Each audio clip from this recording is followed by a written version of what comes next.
Olá, sejam bem-vindos ao Vamos Conversar dessa semana e nós vamos falar sobre um assunto que interessa a todo mundo, que é a economia. Não vamos fazer um programa técnico, vamos fazer um programa prático, mostrar para vocês o que a Selic, a taxa de juros referencial, significa na sua vida, porque também tem reflexo da inflação, como fica a situação em relação a uma mudança geopolítica que está mexendo com a economia do mundo. E mais, o que esperar de 2026? Boas ou más notícias? Para isso, estou aqui com duas convidadas, a professora Ivonete Ramos, que é professora de Economia e Finanças da UDESC ESAG, muito bem-vinda. Obrigada. E também a economista com MBA em Gestão Financeira em Custos e Resultados pela Fundação Getúlio Vargas do Rio de Janeiro, a Maria Fátio. Bem-vindas mesmo. Eu sei que os currículos são extensos, mas à medida do programa eu vou dando o devido crédito às economistas. Até lembrei para as duas que lá na década de 1980 eu estudava Direito na Universidade Regional de Blumenau, que num primeiro momento nem tinha esse nome ainda era só FURB, Fundação Universitária da Região, e vi um fenômeno há mais de 40 anos, quando as mulheres começaram a tomar conta da carreira no curso de Economia. Isso é muito interessante. Vejo o resultado aqui, são duas integrantes do Conselho Regional de Economia de Santa Catarina e, evidentemente, vão abrilhantar essa nossa visão sobre a economia. Podemos ser otimistas ou teremos que ser cautelosos? Eu não uso a palavra pessimista em 2026. Sim. Muito bem-vindo, Ivonete. Obrigada.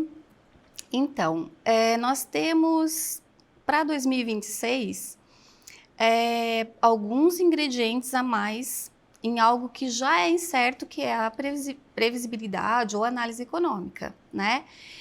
E o que seriam isso? Né? O que seriam esses ingredientes a mais? Nós temos as eleições em 2026, né? E nós temos a questão da tensão geopolítica, né, mundial. Então, ser cautelosos com certeza vai ser a melhor receita. E a sua opinião, Maria? Com certeza. Cautela é a palavra do ano, né? Cautela e canja de galinha não faz mal para ninguém. Não faz mal para ninguém. A não ser que você seja vegano. Ou vegetariano. Uma brincadeirinha mas só para essa é a palavra do ano, é cautela mesmo, é cuidado. Muito bem lembrado pela Ivonete, a questão eleitoral, que sempre causa um certo desconforto no mercado, para não dizer um furor, até porque você vai ter tendências que vão ser reafirmadas. Se nós continuaremos, por exemplo, nessa polarização política entre direita e esquerda, tudo isso vai ser assentado. Mas aí eu venho para a vida no mundo real. O indivíduo, cidadão, cidadã que está nos assistindo hoje, sabe que nós temos um compromisso com a tal da taxa Selic. A gente nem sabe, mas ela está mais presente na nossa vida, que é a taxa básica de juros. Eu acho muito bonito esse nome, taxa básica de juros, né?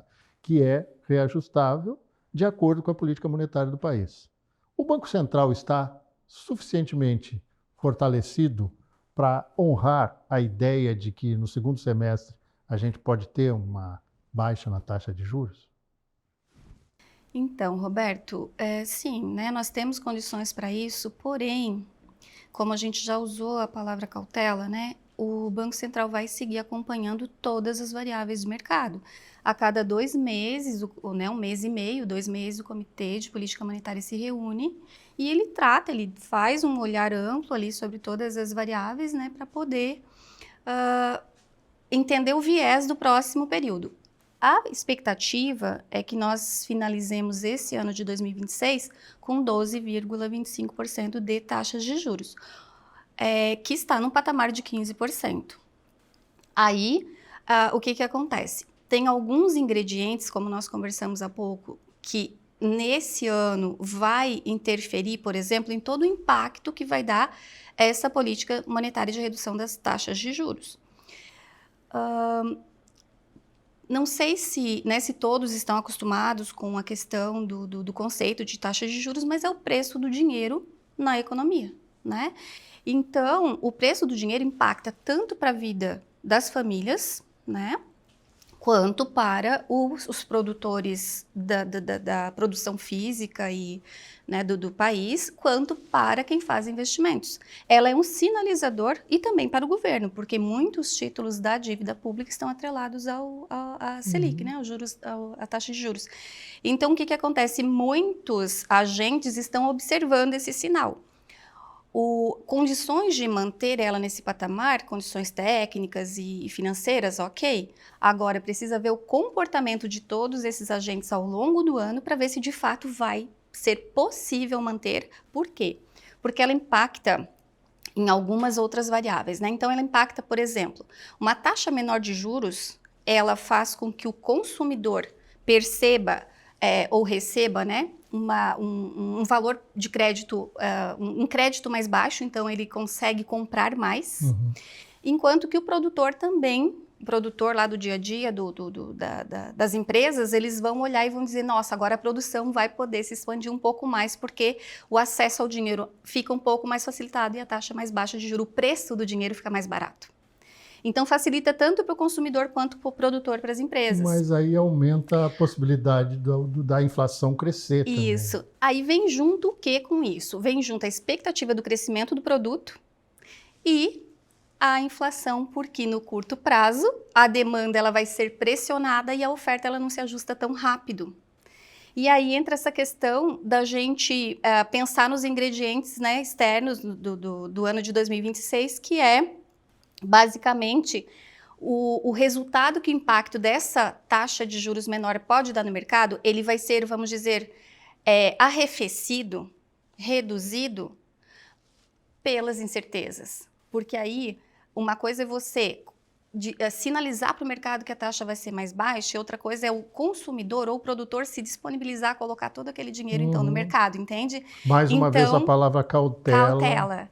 Então, como é um ano de incertezas, o resultado econômico é mais imprevisível, porque o estímulo vai vir, né? O estímulo virá com uma taxa de juros mais baixa. Mas quem está tomando a decisão de consumir ou de produzir está um pouco mais indeciso nesse momento, está um pouco com um pouco mais de incertezas. Então, todo o resultado esperado lá na frente pode não ser alcançado em função disso. Até para Maria, nós já falamos de eleição. E normalmente o que acontece em relação ao mercado, com eleição, é vamos dizer assim, uma trava do investidor estrangeiro que vem financiando os nossos recursos no Brasil. A gente não pode desviar disso, quer dizer, dependemos do capital externo para gerar riqueza no país. E muito por conta das nossas altas taxas de juros que fazem com que estes investidores vejam um mercado mais atrativo. Com a eleição vem a trava. E aí nós podemos esperar o quê? Que reação? Porque, independentemente do que acontecer, quem for eleito, a gente sabe que o mercado é refratário a qualquer tipo de mudança, seja para um lado, seja para o outro. E ele vai segurar também.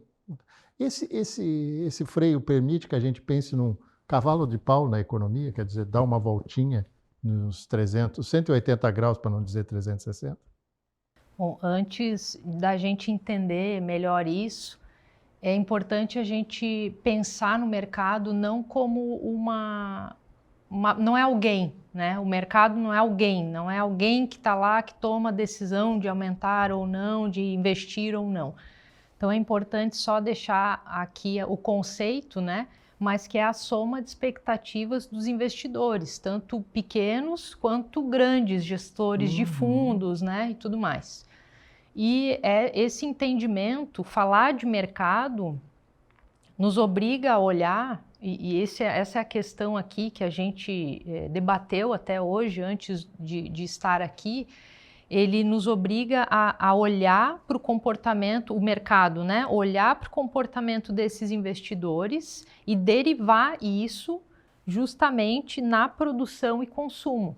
Então, muitas vezes a gente escuta um economista falando, né, sobre PIB, câmbio, a política externa, tudo que acontece no mundo, que vai refletir aqui. A dívida interna mas a do governo gente, brasileiro. no dia a dia, tudo que acontece com a gente no dia a dia, tanto nas empresas, né, eu como consultora vivo isso diariamente com os meus clientes, quanto no consumidor final, eu como consumidora final, tudo isso que acontece, que a gente está falando aqui, até de um modo, às vezes, robusto, né, que é difícil de entender, mas tudo isso reflete no nosso dia a dia. Então, é muito importante a gente entender isso para olhar para o nosso negócio e dizer, opa, eu vou para esse lado esse ano. E outra questão importante é que a gente não, o investidor ele não vai ficar esperando, né? Então a gente tem essa impressão, né? Não, ele está mais cauteloso, mas enquanto isso ele está fazendo dinheiro em outras mesas, né? Então o Brasil ele traz essa incerteza por várias coisas que a gente até vai colocar aqui na sequência, né? Dívida líquida. Dívida pública líquida é uma delas, um fator delas, né? Eleição é outro, de repente a Copa do Mundo é outro, o varejo já fica um pouco mais retraído. Então é importante a gente ter esse grande olhar. Para quê? Para a gente olhar para dentro, fazer nossas contas e tomar a melhor decisão. Então a eleição ela traz sim isso, mas um juro alto também traz a possibilidade do investimento.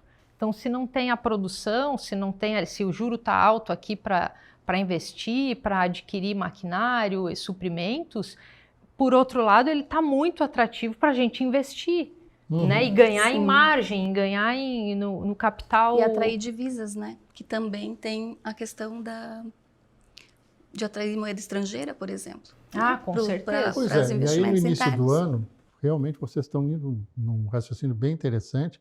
No início do ano, para falar em fevereiro, mais recente, o dólar teve uma queda mundial.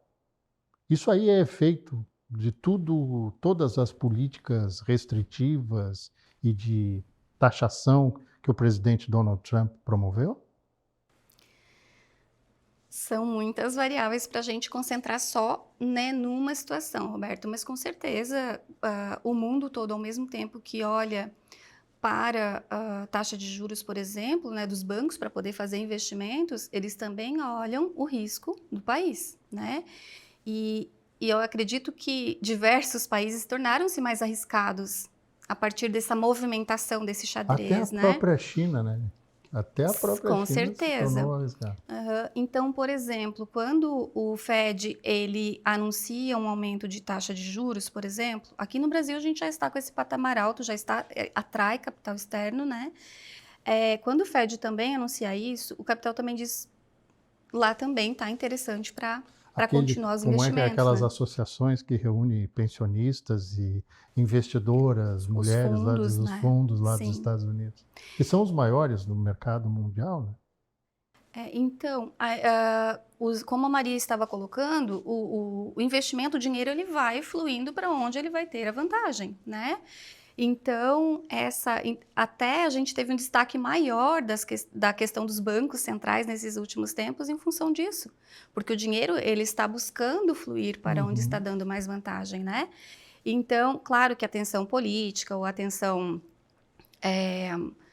instabilidades do mercado, enfim, isso vai influenciar para que se pense duas vezes, né, olhando bem o risco do país para onde vai colocar, né, onde vai fluir o dinheiro. Mas pegando um gancho também aqui, né, do que a Maria colocou, nós temos a questão, por exemplo, da dívida pública aqui no país, que ela também é influenciada por esse patamar de taxa de juros, né? Nós temos hoje em torno de 60% da dívida pública interna, e isso vai, então, ser afetado pela taxa de juros. Então, uma taxa menor de juros, para nós aqui internamente, ela já freia um pouquinho o crescimento da dívida, né? Mas não é só isso. Então, a gente tem benefícios e são os trade-offs, né, Maria? Os trade-offs que são os dilemas da economia, né? Então, tem benefícios uma taxa menor de juros? Tem. Um grupo vai sorrir mais? Vai. o outro grupo talvez vai chorar, né? Então, o mercado ele está sempre nessas balizas, mas com certeza para a dívida pública, por exemplo, né, e para o consumidor e para o produtor lá nas empresas, uma taxa de juros mais baixa seria o ideal. Agora, esse investimento de mercado, investimento financeiro, vamos dizer assim, ele vai fluir com certeza, ele vai olhar para o Brasil com uma taxa de juros mais baixa, ele vai olhar outro país em que ele tenha Mais atraente. mais atratividade. Maria, tem uma questão. Você é comissão da educação do Conselho Regional de Economia. Isso. E a gente tem o problema do Brasil com famílias super endividadas, grande parte delas, infelizmente, e não vê um horizonte, porque como você vai pagar uma grande dívida? Você renegocia 1, 2, 3, 4, e muita gente recorre a financiamentos para pagar dívida. Qual é o grande conselho para quem está no meio, está vendo esse cenário que vocês estão desenhando aqui, que não é de maneira nenhuma linear, é um cenário cheio de variáveis, dizer para essa pessoa o que ela tem que, como ela deve se comportar, não o que ela tem que fazer, mas como ela deve se comportar neste ano de 2026. Como ela deve se comportar, não se endivide. Não se endivide. Até a gente trouxe dados aqui sobre o endividamento. 70% das famílias em Santa Catarina estão endividadas e já se considera mais de 30% de inadimplência. Então, se tu pegar a média histórica de Santa Catarina, é 20%, 22%. Então, está muito acima. Inadimplência é considerada aquela pessoa que já não consegue pagar a dívida durante 3 meses seguidos. E o que está circundando isso é o cartão de crédito. Então, não preciso nem trazer dados, nem ser economista, nem para a gente entender que é cultural no Brasil a gente fazer parcela. É o novo cheque pré-datado. É o novo cheque pré-datado. Então, se me permite até trazer um olhar estrutural do Brasil, né? Quando tu tá triste, magoado, né? Tá ruim, tá depresinho, o que você faz? Você vai no salão, você compra uma roupa nova. Então, assim, quanto mais, claro, de uma forma muito rasa falando aqui, né? Sim. Mas quanto mais o país te deixa ruim, psicologicamente, mentalmente, tu tem uma tendência a gastos supérfluos, mesmo que você não possa. Então, tu não tem uma consciência assim, não, agora, a tua consciência é do curto prazo, né? É da dopamina. Nossa, eu preciso ficar bem. Porque, meu Deus, eu não aguento mais olhar o Instagram e ver desgraça. Então, eu preciso... E aí, cartão de crédito, cartão de crédito, cartão de crédito. E a compra online facilitou também. E a também, compra online que facilitou. Então, culturalmente, voltando, né? O Brasil, ele abraça isso, né? Então, ok, né? As famílias ali podem dizer, não, mas eu não gasto com isso, é para a escola. Não... Ai, gente, né? A gente sabe que não é bem assim. Então, a minha dica, né, é não se endivide, tenha disciplina, né, faça ali R$50 de investimento na bolsa, no tesouro, isso vai te dar esse olhar de longo prazo, o olhar de longo prazo é muito importante, mas infelizmente, culturalmente, a gente não tem isso, não tem isso. É uma questão de educação, né, financeira, Sim, né, educação o brasileiro financeira. não tem, e é uma questão, mas aí a gente olha, dentro desses cenários que vocês já começaram a desenhar no Brasil, o Brasil não é uma bolha, que bom, né? Porque pode explodir, né? Pode estourar. O Brasil está dentro de um contexto mundial hoje completamente instável. Não tem estabilidade no mundo hoje, nem do ponto de vista geopolítico, nem do ponto de vista econômico. Vamos ser honestos com nós mesmos. A questão é simples. O Brasil vai para que lado? O Brasil superou, na minha opinião, digamos assim, com uma nota 5,5, e aí eu espero que as economistas me respaldem, a questão do tarifaço dos Estados Unidos. Nós buscamos outros mercados. Isso vai ser uma constante a partir de agora? É outra incerteza, né? Porque o que acontece?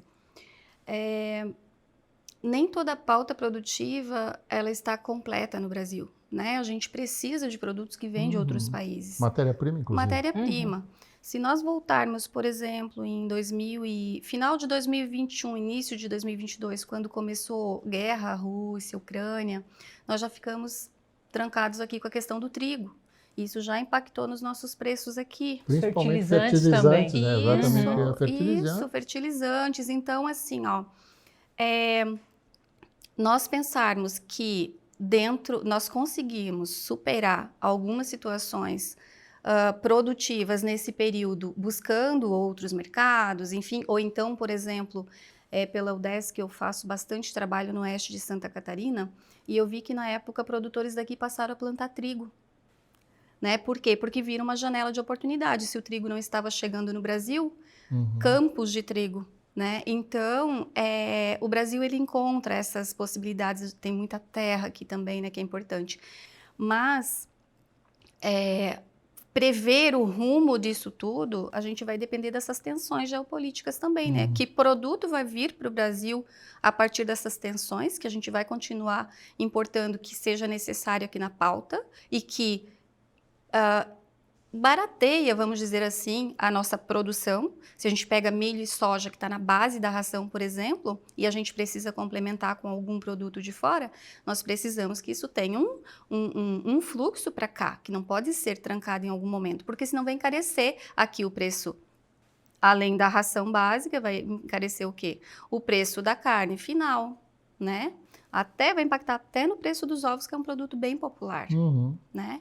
Inclusive, para esse ano, nós ainda temos uma tensão no mercado, né, de café, de ovos, de carne, em função de situações anteriores que vieram se agregando. Suco de laranja jamais. Suco de laranja jamais, porque enquanto existir Estados Unidos da América, produtor de suco de laranja concentrado no Brasil não morre de fome. Não morre de fome. Isso aí vocês podem ter certeza. Queria também trazer um ponto, Roberto e Ivonete, que, veja, enquanto a tensão geopolítica, ela é conhecida, né? Ela é de praxe e é conhecida, e eventualmente a gente sabe até o que acontece ali. Um fator assim que surpresa para as decisões, para a tomada de decisão nos mercados, e eu devo trazer aqui, até como responsabilidade de economista, são os escândalos envolvendo desvios de dinheiro no mercado financeiro. Então, assim, a gente fica sabendo, né, de ontem para hoje, aconteceu. E aí, né, qual que é o tamanho disso, qual que é o impacto disso no mercado financeiro, no mercado como um todo, nos agentes, nas expectativas, nos desejos de investimento, e consumo e produção. Então, até nos deixa confortável em dizer, não, temos uma tensão geopolítica, né? Temos lá o tarifaço, ok, a China lá, nananã. Mas você dorme com essa informação, faz o teu planejamento, né? A tua linha temporal ali do ano, e dorme e acorda sabendo que tem um mega escândalo, né, bilionário que está sendo investigado, ok, mas que aí já muda totalmente o cenário de expectativa do mercado. Aliás, a gente tem que olhar muito a fundo essa questão do Banco Master, porque ele não foi só uma questão de fazer, você colocar, sem ter spread, né, sem ter lastro, fazer operações com taxas de juros altíssimas que beneficiariam os investidores. Ele interferiu em fundos de previdência de municípios e estados, e ele interferiu, gente, na produção, porque tem uma indústria disso, consignados para aposentados e pensionistas. Então, veja, olha onde ele nesse ponto a gente está falando de consumo, vamos dizer assim. Mas existem muitas empresas que aportaram. Perfeito. Então, tu parte também para o lado das empresas. Então, existe também o Fundo Garantidor de Crédito, que agora, né, se ele pagar todo mundo, coloca em risco todo o nosso mercado inclusive financeiro. Inclusive a política monetária. Inclusive a política monetária. Então, assim, é uma crise, vamos dizer assim, né? Mais do que reputacional, é uma crise sistêmica. Alguns estão falando mais profundamente, né? E eu vejo também porque, assim, o dia a dia está acontecendo, entendeu? Sim. A gente precisa trabalhar, se a gente, né, se debruçar, claro, a gente precisa fazer isso. Mas as empresas em si, né? Nossa, se a gente se debruçar, tá, e agora? O que vai ser do Brasil? Né, os boletos estão chegando, o dia a dia está chegando, mão de obra está difícil, é o que eu mais escuto dos meus clientes, Sim, que dá vontade de fechar Né? setores. Turismo, principalmente, muito difícil. Sim, supermercado. E aí, retomando, né, a questão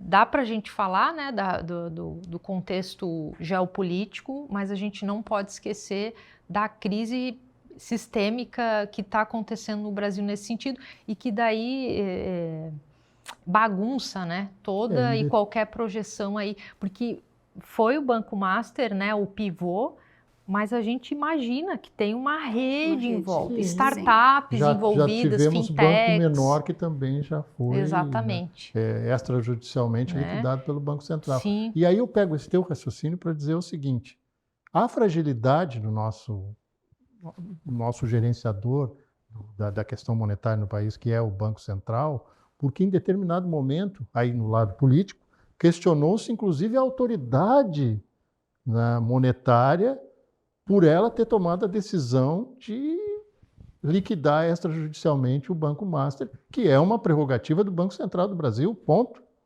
Isso não é o Tribunal de Contas da União que tem que meter o pitaco. Quer dizer, até isso foi colocado em jogo. Sim, por muito tempo a gente sabe o quanto é importante a autonomia do Banco Central nesse sentido, né? Por muito tempo ele foi vinculado às políticas, né?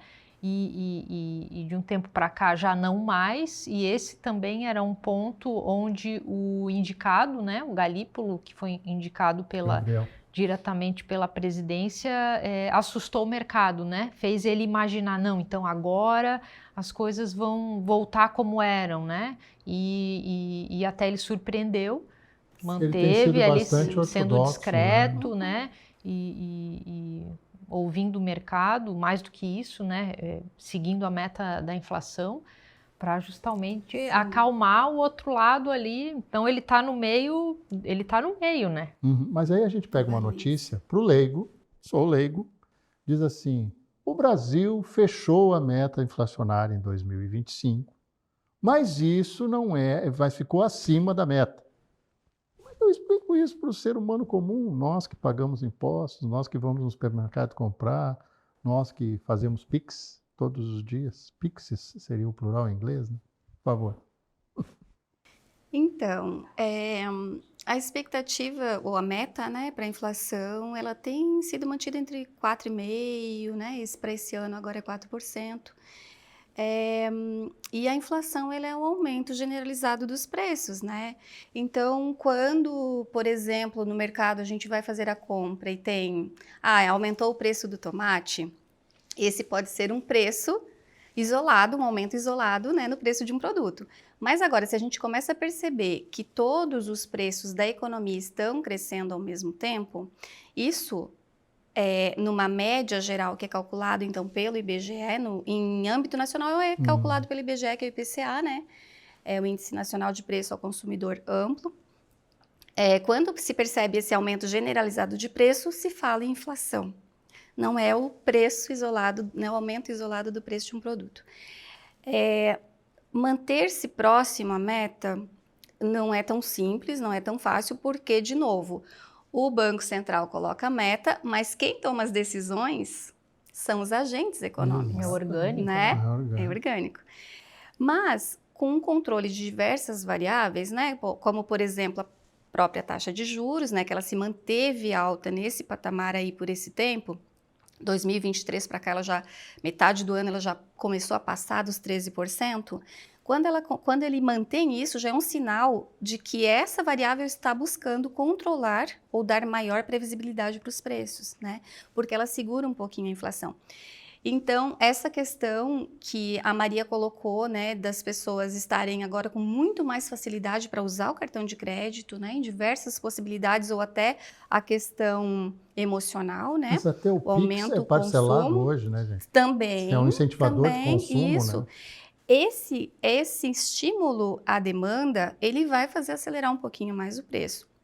Só que o Banco Central, se vocês observarem na última, né, nas últimas atas, eles vêm trabalhando muito com o conceito de desinflação, que é o quê? Que esses estímulos que são dados, e agora mais a questão da redução da taxa de juros, que isso não acelere o processo inflacionário, esse aumento generalizado de preços, que isso seja mais suave. Não se fala em reduzir a inflação, mas uma desinflação, que é o quê?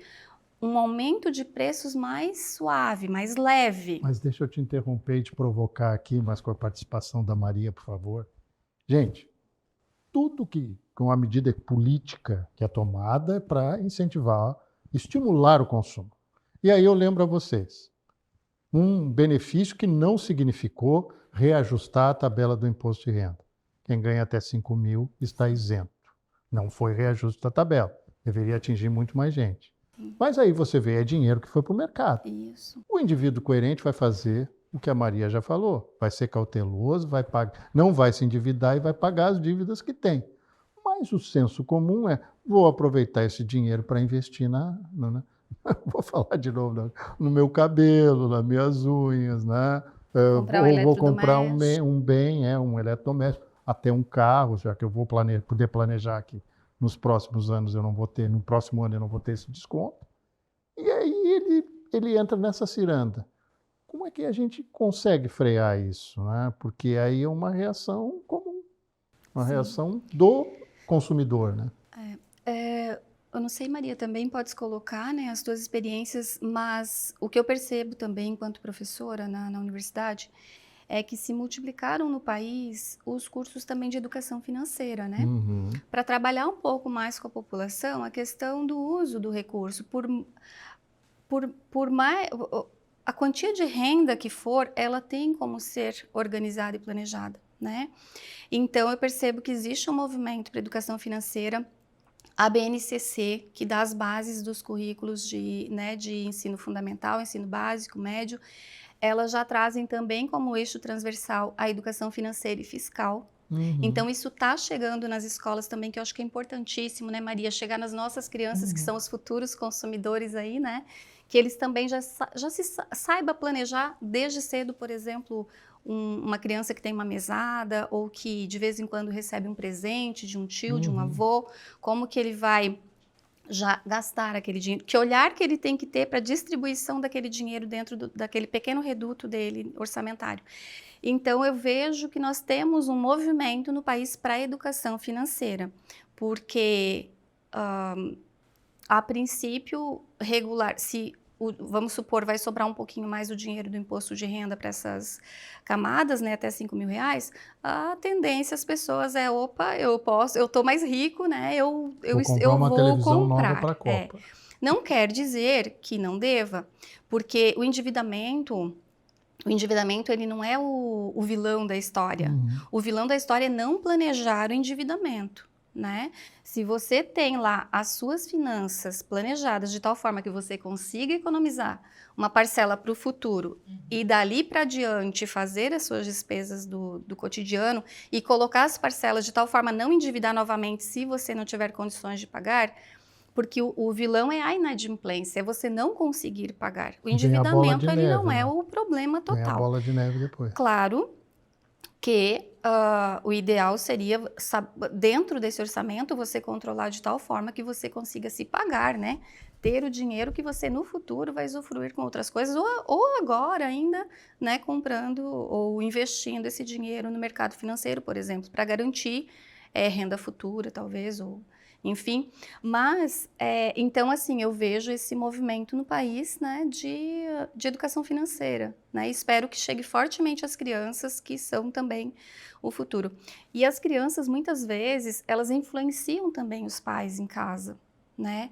Então, porque se, por exemplo, se a gente vai no supermercado, a Maria é consultora do mercado, né? Das empresas, enfim, vai no mercado, os produtos para infantis, eles estão na altura dos olhos das crianças, né? Das mãozinhas.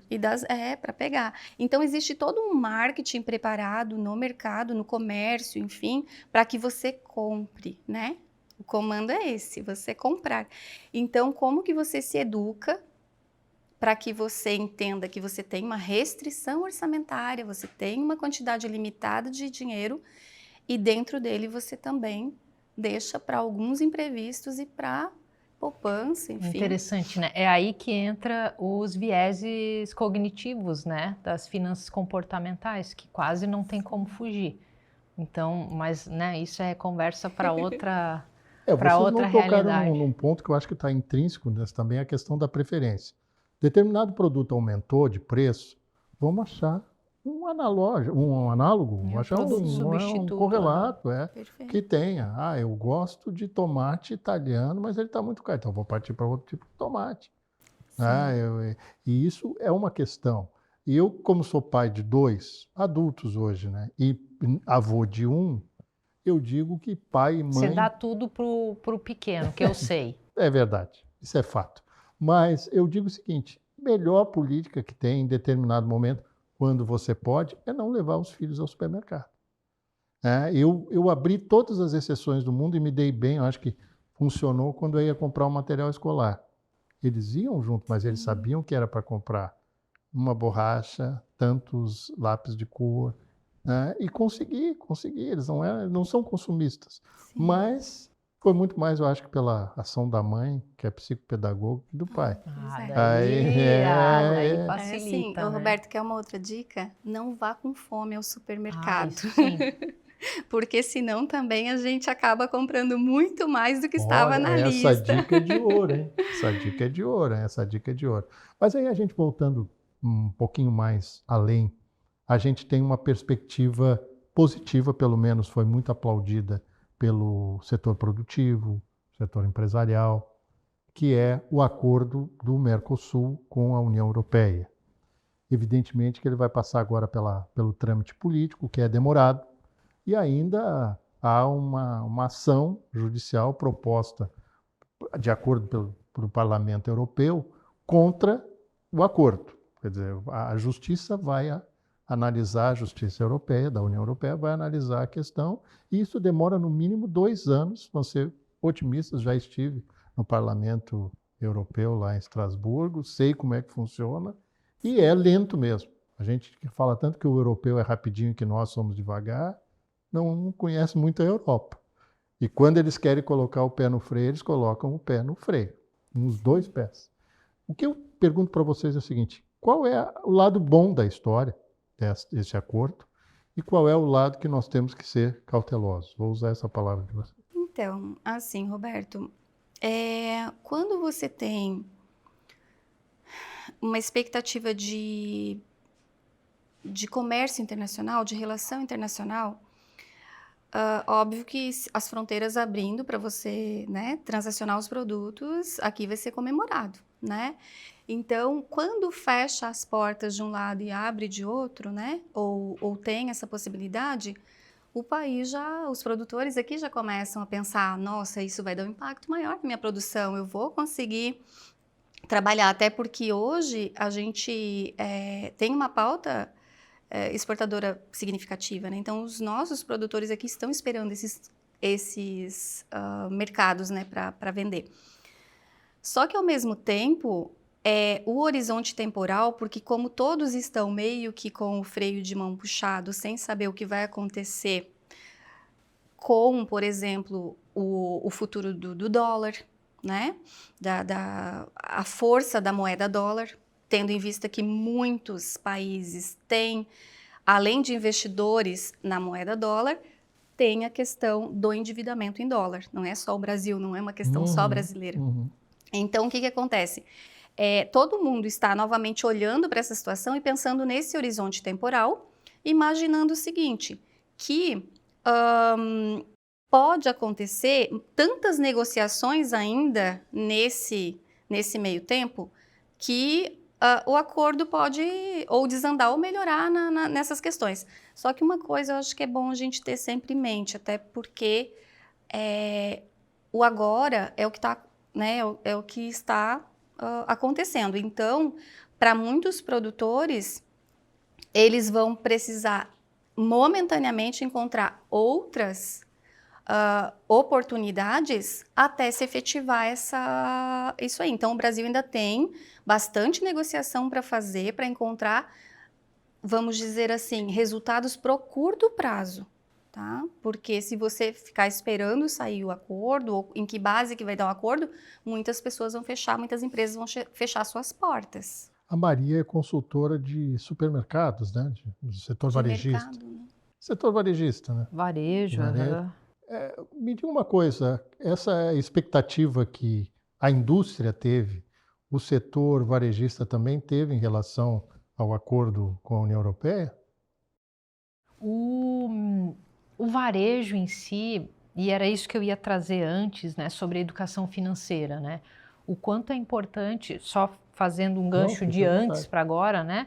Mas o quanto é importante essa educação dentro das pequenas e médias empresas também. Então, existem muitas empresas que você pergunta, né?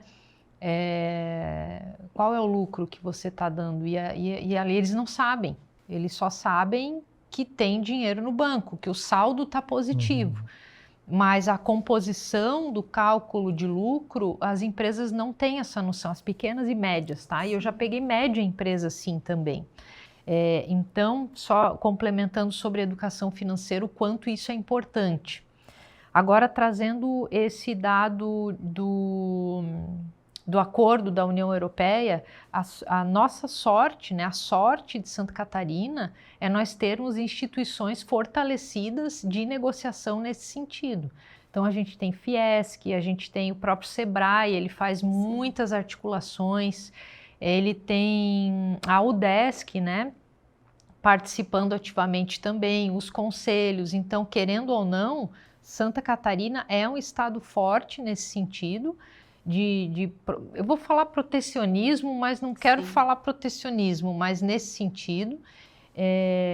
E para o varejo, a expectativa, como o varejo é o meio, né? É o meio da cadeia, ele fica aguardando justamente o que os produtores vão resolver, né? O que vai acontecer lá. Por enquanto aqui, a briga é por margem, a briga é por custo, a briga é por controle, e justamente no início a gente falou qual a palavra do ano, né? A gente falou cautela, mas eu trouxe aqui como resiliência e fortalecimento operacional, eficiência operacional. E aí a gente pode falar de inteligência artificial, aí traz tudo, né? Traz o olhar para o mercado, traz o olhar para o investimento, o custo de capital, alocar onde, né? Investir agora, comprar maquinário agora, não, vamos investir no mercado financeiro. Então existem todas essas pontas, né? Não é só, o que o varejo está pensando, né? Gente, o varejo está pensando em vender, ele quer finalizar o dia de hoje com a meta batida. O objetivo dele é oferir com a meta batida lucro, de venda, justamente. Então, ainda bem que temos essas associações, né? Essas instituições fortalecidas para respaldar quem está trabalhando, né? Quem está ali no dia a dia e quem está suando e fazendo a economia rodar, né, no Brasil. Viu? Passou rapidinho, mas pode ficar à vontade. Roberto, então, eu queria aproveitar uma deixa aqui da Maria, que ela citou a UDESC também, para dizer que quando a gente fala de inflação, né, nós estávamos comentando sobre, né, no dia a dia, como que isso impacta, enfim, a gente costuma muito falar do IPCA, que é um índice nacional, né? Mas se nós abrirmos o IPCA, não está lá dentro a observação para Santa Catarina. Ela busca aqui na região, por exemplo, na região sul, pega Curitiba, região metropolitana de Curitiba e do Rio Grande do Sul, mas Santa Catarina não. Então, a UDESC, já há mais de 60 anos, calcula o índice do custo de vida para Florianópolis, né, que é a capital. Todo mês pelas redações de jornalismo. Isso, então, e esse ano, inclusive, né, Florianópolis foi uma capital mais cara, né, nós ficamos aí acima da inflação nacional, puxada basicamente por alimentos, habitação e transportes, mas é um sinalizador que também está aqui à disposição da população, né, para que ela possa, de alguma forma, entender para onde que estão rumando os preços da região. Olha só, vou falar um pouquinho do currículo das nossas convidadas hoje. Ivonete Ramos, professora de Economia e Finanças da UDESC-ESAG, é economista e mestre em Economia pela UFSC e doutora em Planejamento Territorial e Desenvolvimento Socioambiental pela UDESC. É vice-presidente do Conselho Regional de Economia de Santa Catarina. Olha que interessante. E a Maria Fátio, que é economista, já tinha dito, com MBA em Gestão Financeira em Custos e Resultados pela Fundação Getúlio Vargas, mestre, né, tem um Master em Business Innovation pela Católica de Santa Catarina, é conselheira e coordenadora da Comissão de Educação do Conselho Regional de Economia e membro também do Instituto Brasileiro de Executivos de Finanças. Esse instituto é bastante influente aí em algumas ações dessa coisa de macroeconomia, né, que a gente nem entrou, porque aí a cabecinha não ia funcionar direito para a maioria das pessoas que está nos assistindo, mas é um prazer ouvi-las. Não é um assunto que acaba agora. A economia tem essa dinamicidade, tem essa perspectiva de futuro e esses vários fatores que vocês colocaram como, às vezes, índices, às vezes, pontos de influência que acabam mandando a economia para um lado e para o outro. Muito obrigado pela presença de vocês. Que agradeço. Nós agradecemos. E eu também agradeço a presença de você que nos assistiu até agora. Dúvidas sempre existirão, mas economia é pauta permanente aqui no Vamos Conversar. Um grande abraço e até a próxima semana.